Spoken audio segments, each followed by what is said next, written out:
You ask Tiger to solve. This deals with linear equations with one unknown. The final result is x equals 25.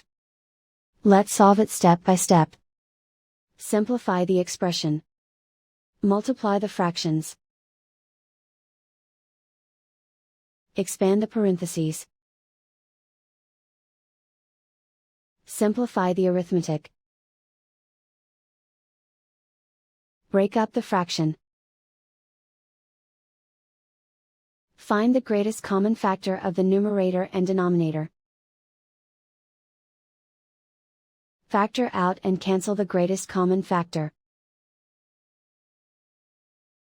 Swap sides.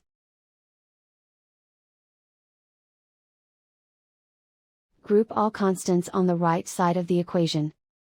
Add 12 to both sides.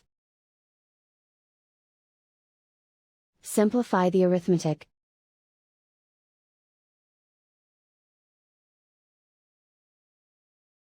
Isolate the L.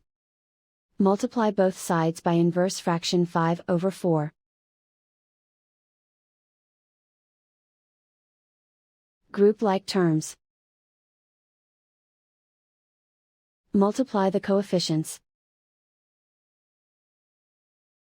Simplify the fraction. Multiply the fractions. Simplify the arithmetic. And so the final result is x equals 25.